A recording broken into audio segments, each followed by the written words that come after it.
if you are currently collecting food stamps or are receiving any other benefit from the federal government, you need to watch this video because right now the USDA is requesting that all states hand over their food stamp data by the end of July.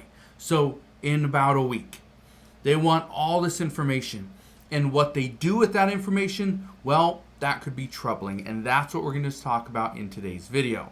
But just know, if you are receiving any type of benefit from the federal government, what's about to happen could actually cut you off. You could see your benefits get reduced. But one thing that's unlikely to happen is you see your benefits increase. So let's break this down. Let's read this article right here, though. It says, when Juliana Sampson signed up for Supplemental Nutrition Assistance Program, or SNAP benefits, to help afford food as she studied at the University of California, Berkeley, she had to turn in extensive, detailed personal information to the state to qualify. Now she's worried about how that information could be used. That's exactly why many people are furious that the USDA is asking for this information.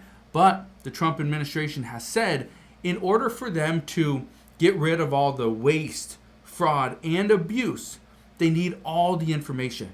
They need all the data. That includes your personal information here. Look at this right here. It says the U.S. Department of Agriculture has made an unprecedented demand to the states to share the personal information of tens of millions of federal food assistance recipients by July 30th, as a federal lawsuit seeks to postpone the data collection. Well, there's a problem.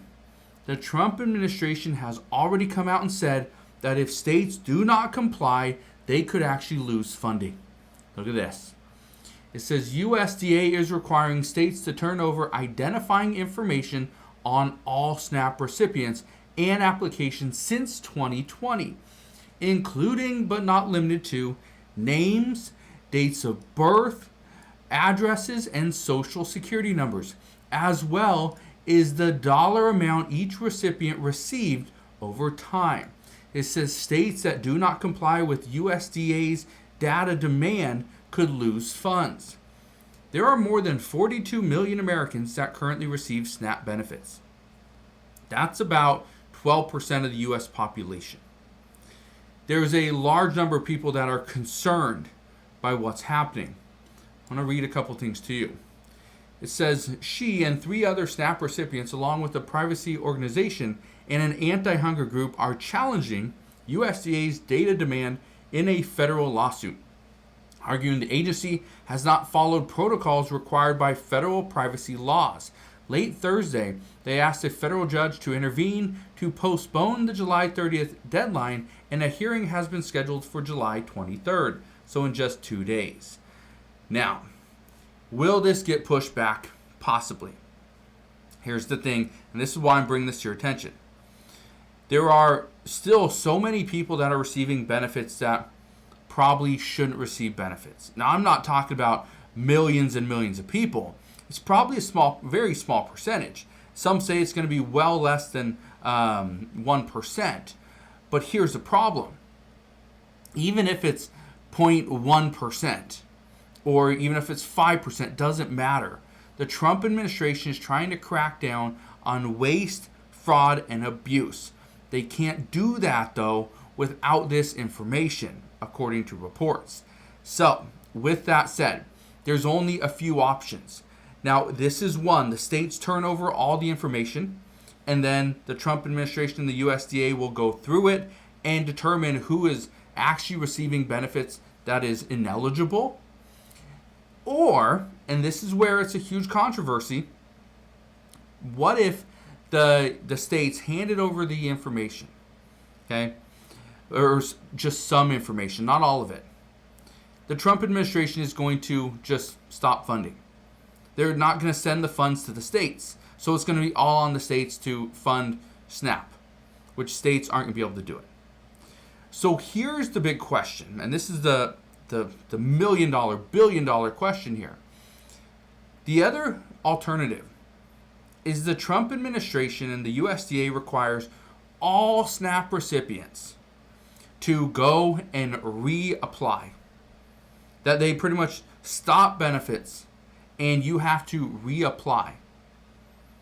But you don't do it through the states, you do it through the federal government. Now, some people are saying, no, we can't do that. I can't afford to feed my family if I don't receive my SNAP benefits on time every single month. And I know for millions, that's absolutely true. But from the federal government standpoint, that is not their concern at this point. Their concern is we keep on going deeper and deeper into debt.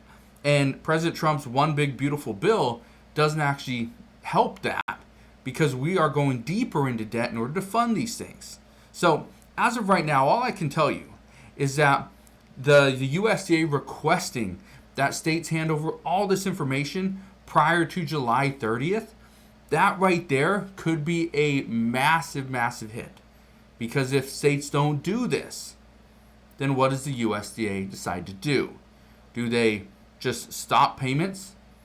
Do they hold off on funding the SNAP program for that specific state? Well, we've seen it before where the Trump administration has come out and done certain things like that in order to put more pressure on states. But we're going to find out soon enough because, again, we are just 9 days away. In 9 days, we're going to have an answer as to what the Trump administration is trying to do and if they accomplish their goal of receiving all the data from this specific states. So, as we get more information on this, I promise I'll bring you all the latest news and updates as soon as we get it. But just understand right now that yes, SNAP benefits, your benefits, could be hit as a result of states not complying with what the Trump administration and the USDA are asking. So, as we get more information, I promise I'll bring you all the latest news and updates as soon as possible. But as of today, that is what we know. So again, thank you guys for watching. Consider subscribing, and I'll see you guys on the next one.